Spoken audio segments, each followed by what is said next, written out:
قتل شکست دینے کے قابل نہیں تھا، لہٰذا انہوں نے اس اتحاد کو ساتھ لے کر افغانستان پر چڑھائی کر دی۔ 20 سال تک افغانستان میں حکومت کی، عوام کو دبائے رکھا، افغانی عوام کو جو ہے وہ قسم پرسی کی حالت میں لے گئے، لیکن بالآخر وہی طالبان، وہی نظام سچ ثابت ہوا، اور یہ لوگ جو ہے یورپی یونین والے جو ہیں، امریکہ جو ہے، یہ سامراجی جو قوتیں ہیں وہاں سے باغ کھڑی ہوئی۔ یہ تھے 3 واقعات جو نشاندہی کرتے ہیں کہ یہ سامراجی قوتیں جو ہیں یہ کس قوم کا پیچھا کرتی ہیں، کس شخص کا پیچھا کرتی ہیں، کون سی شخصیت کا کو اپنے لیے خطرناک سمجھتی ہے، اور ان کو ان کے خاتمے کے لیے کہاں تک جا سکتی ہے، کیا کر سکتی ہیں۔ اصل میں جو نیا اتحاد بننے جا رہا ہے، کیونکہ جو ترک کا ان کے ساتھ معاہدہ تھا وہ بھی ختم ہونے کو جا رہا ہے، اور اس کے علاوہ رشیا، پاکستان، ترکی اور دیگر سعودیہ، ایران اور چائنا نے جو آپس میں اتحاد کیا ہے، اور اس کے ساتھ ایک مضبوط پلیٹ فارم جو ہے اس پر اکٹھے ہوئے ہیں اور ایک نئی کرنسی لے کر آ رہے ہیں، یہ بہت بڑا خطرہ ثابت ہوگا، اور اس میں پاکستان ریڑھ کی ہڈی کی حیثیت سے جو ہے وہ اپنا کردار ادا کر رہا ہے، جس کی وجہ سے تمام کفار جو ہے ان کی نظروں میں اس وقت عمران خان کھٹک رہے ہیں، اور ان کو ہٹانے کے لیے وہ کسی بھی حد تک جا سکتے ہیں۔ آپ کیا کہتے ہیں اس بارے میں؟ جی مدر صاحب، آپ نے جس چیز کی نشاندہی کی ہے یہ 100% درست ہے۔ ہم نے آج اس پر نظر رکھی ہے، یہ سامراجی قوتیں آج سے 10 سال پہلے کی منصوبہ بندی کر کے بیٹھی ہوتی ہیں۔ اتفاق دیکھیے 2018 میں مہاتیر محمد کچھ عرصے کے بعد ملیشیا کے پھر وزیر اعظم بن گئے، پاکستان میں عمران خان اقتدار میں آ گئے، ترکی میں طیب اردگان برسر اقتدار تھے۔ یہ 3 لوگ جب اکٹھے ہوئے، ان کے ذہن میں مماثلت پائی گئی، ان کے ذہن میں آہنگی پائی گئی، تو یہ فوراً ان کے مزاج میں کھٹکنے لگے کہ یہ پھر ہمارے لیے ایک مسئلہ بن جائے گا۔ جو 70s میں معاملہ سامنے آیا تھا ذوالفقار علی بھٹو کے معاملات میں، جو انہوں نے اسلامی صدر کانفرنس بنائی، انہوں نے اسلامک بینک بنانے کی کوشش کی، انہوں نے اسلامک فورسز بنانے کی کوشش کی، وہی معاملات ان کے سامنے آ گئے۔ فوراً وہاں پہ انہوں نے پوزیشن کو اسٹرانگ کیا، مہاتیر محمد کو عدم اعتماد کے ذریعے منظر سے غائب کر دیا اور بے اختیار کر دیا۔ طیب اردگان کے متعلق انہوں نے کوشش کی، انہوں کو طیب اردگان کو کمزور کرنے کے لیے سب سے پہلے انہوں نے اسٹیپ لیا کہ وہاں کی کرنسی کو انہوں نے گرا دیا، بلکہ حد سے زیادہ گرانے کی کوشش کی۔ مقصد یہ تھا کہ ترک عوام بہت مضبوط ہے، جب وہ بھوکے مریں گے تو طیب اردگان کے خلاف اٹھیں گے، مگر اس قوم میں حمیت، اس قوم کی غیرت دے کر سامراجی قوتیں خاموش ہوگی۔ اگلا سٹیپ تھا عمران خان، اور جو کچھ ہمارے ہاں ہو رہا ہے آپ اس کو اتفاق سمجھیں کہ یہ پرانے تسلسل کا ایک پھر آگے سلسلہ چل رہا ہے، وہی اپوزیشن ہے، سر چڑھ کر بول رہی ہے۔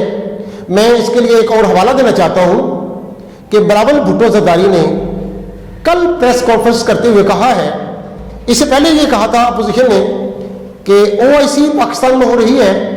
وہ ہمارے معزز مہمان ہیں، ہم ان کے اعزاز کے لیے کسی قسم کا کوئی بھی انتشار پیدا نہ کریں گے، نہ کرنے دیں گے، پرامن فضا ہوگی تاکہ وہ معزز مہمان پاکستان سے ایک اچھی فضا لے کر جائیں۔ یہ بڑا خوش آمد اعلان تھا، لیکن یہ 2 دن پہلے کی بات ہے، اس کے 2 دن بعد یعنی کل انہوں نے پھر اعلان کر دیا بلاول بھٹو زرداری نے، مولانا فضل الرحمان صاحب نے اور شہباز شریف نے، کہ اگر اسپیکر قومی اسمبلی نے اجلاس نہ بلایا منڈے کو تو ہم پارلیمنٹ ہاؤس میں جا کر بیٹھ جائیں گے اور اٹھیں گے نہیں، اور ہم دیکھیں گے کہ وہاں OIC جو وزارت خارجہ کی کانفرنس کا جو اجلاس ہوتا ہے وہ کیسے ہوتا ہے۔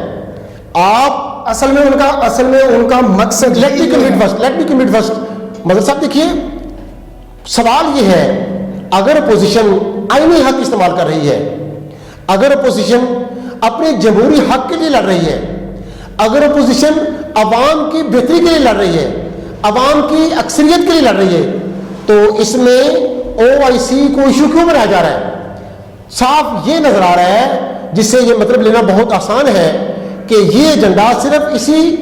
عزائم پہ کام کر رہا ہے، اسی ایجنڈے پہ کام کر رہا ہے، اسی سینیرو پہ کام کر رہا ہے کہ یہاں جو OIC کا اجلاس ہو رہا ہے یہ نہیں ہونا چاہیے. اگر یہ ہوتا ہے تو یہ ان قوتوں کے لیے بہت برا پیغام ہے جو امت مسلمان کے اس مقام کو, اس لیول کو دیکھنا نہیں چاہتی اور اس کو گرانا چاہتی ہیں. اور یہ پوزیشن اسی ایجنڈے پہ کام کر رہی ہیں, اسی ایجنڈے کو پروموٹ کر رہی ہیں. اور ان کی کوشش یہ ہے, سب سے پہلی کوشش تو یہ تھی کہ یہ جو اجلاس ہونے جا رہا ہے یہ نہ ہو, اور اس کے بعد عمران خان جو ہے وہ نہیں ہونا چاہیے. شہباز شریف کا آپ پچھلے دنوں کا بیان سن لیں, انہوں نے یہ کہا ہے کہ قومی حکومت بنائی جائے,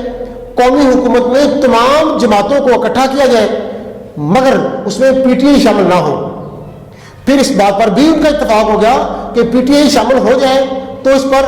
سمجھوتا کیا جا سکتا ہے, لیکن اس میں عمران خان نہ ہو. اس سے ظاہر ہوتا ہے کہ آپ خود غور کر سکتے ہیں, اب سوشل میڈیا کا دور ہے, باشعور لوگوں کا دور ہے کہ یہ ایجنڈا کن قوتوں کے اشارے پر ہو رہا ہے, اس کے پیچھے کون ہے, اس کا مفاد کس کو ہے, یا یہ فی الفور حالات کو اس تیزی سے بگایا جا رہا ہے, حالات کی چرخی کو اتنا تیز گھمایا جا رہا ہے کہ عمران خان کو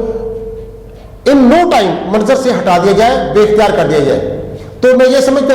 آپ کو بتانا چاہتا ہوں, یہ سمجھنے کے لیے دشواری نہیں ہے کہ یہ ایجنڈا کیوں پروموٹ کیا جا رہا ہے, اس کے پیچھے کیا وجوہات ہیں اور اس کے رزلٹ جو ہے وہ کیا ہو سکتے ہیں. اچھا مجھے یہ بتائیں کہ تحریک عدم اعتماد جو ہے وہ ایک بند گلی میں داخل ہو گئی ہے, اور عمران خان کو ہٹانا اتنا کیوں ضروری ہو گیا ہے کہ تمام قوتیں جو ہیں وہ ایڑی چوٹی کا زور لگا رہی ہے کہ صبح سے شام تک یہی ہوتا ہے کہ ہر آنے والا لمحہ جو ہے وہ عمران خان کی وزیر اعظم شپ کو سبوتاز کر دے گا. مطلب بات یہ ہے, میں نے پچھلے پروگرام میں اس چیز کا ذکر کیا تھا, تحریک اعتماد ایک آئینی حق ہے, مگر یہ جتنی جلدی ہو جاتا ہے وہ اتنا جلدی مؤثر ہو جاتا ہے. اس میں جتنا ٹائم لگتا ہے یا جتنا ٹائم ایکسٹینڈ ہوتا ہے اس میں ہجان بڑھتا ہے, اور دونوں اطراف سے فائدہ یا نقصانات کے چانسز 50-50 ہو جاتے ہیں. یہی صورتحال ہے کہ اس وقت جو صورتحال پائی جا رہی ہے ہمارے ملک میں, امکانات جو ہیں وہ کبھی اپوزیشن کے حق میں چلے جا رہے ہیں, کبھی حکومت کے حق میں جا رہے ہیں, اور عوام بظاہر انجوائے کر رہی ہے, لیکن حقیقت میں بہت پریشان ہے کہ جو ہو رہا ہے جمہوریت کے نام پر, جو منڈی لگی ہوئی ہے, جمہوریت کے نام پر جو کھیل کھیلا جا رہا ہے, اس کے نتائج کیا ہوں گے, اس کا رزلٹ کیا ہوگا, یا کون کو آگے کون سا منظر جو ہے وہ دیکھنے کو ملے گا, یا جس کو ہم جمہوریت کہہ رہے ہیں یہ جمہوریت ہے یا کیا ہے. اب میں آپ کے دوسرے سوال کی طرف آتے ہیں کہ عمران خان کو نکالنا کیوں ضروری ہو گیا ہے. عمران خان کو اس لیے نکالا جا رہا ہے, یہ اس لیے نکالا جانا ضروری ہو گیا ہے کہ عمران خان نے قوم کو شعور دیا ہے کہ غلط کیا ہے, صحیح کیا ہے, اس کو پرکھو. عمران خان نے اس غربت زدہ قوم کو, غربت ماری قوم کو صحت کارڈ دیا ہے. ایک غریب آدمی بھی مشکل ترین اور مہنگی ترین مرض کا آسانی سے علاج کروا سکتا ہے. عمران خان کو اس لیے نکالا جانا ضروری ہو گیا ہے کہ ٹیکسٹائل انڈسٹری کو انہوں نے اپنے پاؤں پر کھڑا کر دیا ہے. اب اس ٹیکسٹائل انڈسٹری کا پہیہ جو ہے وہ گھومنا شروع ہو چکا ہے. آپ فیصل آباد اور کراچی کی صنعتوں کا ایک چکر لگا لیں تو آپ کو اندازہ ہوگا کہ ہمارے جو حالات ہیں ٹیکسٹائل انڈسٹری کے وہ کتنے بہتر ہو رہے ہیں اور کتنی تیزی سے بہتر ہو رہے ہیں. عمران خان کو نکالا جانا اس لیے بھی ضروری ہو گیا ہے کہ امریکہ کے کو للکارنے کا والا واحد آدمی ہے جس نے ایبسولوٹلی ناٹ کہا ہے اور قوم کو بتایا ہے کہ ہم غلام نہیں ہیں, کہ ہم آپ کی بات مانتے جائیں, ہم آپ کو اڈے بھی دیں, ہم آپ کے لیے فیسیلیٹیشن بھی کریں, اور آپ ڈول حملے کریں اور ہمارے بندے بھی ماریں. عمران خان کو اس لیے بھی نکالا جانا ضروری ہے کہ عمران خان نے عوام کو احساس پروگرام جیسے ایسے پروگرامز دیے ہیں کہ جس سے انتہائی غریب جو خاندان ہیں ان کی کفالت ہو رہی ہے. اور وہ لوگ جن اس سے پیچھے تھوڑا سا چلے جائیں کہ بیسک انکم سپورٹ پروگرام جو چلا تھا اس میں کروڑوں کی نہیں اربوں کی کرپشن ہوئی, اس کے کیسز کو آگے فلورش نہیں ہونے دیا گیا.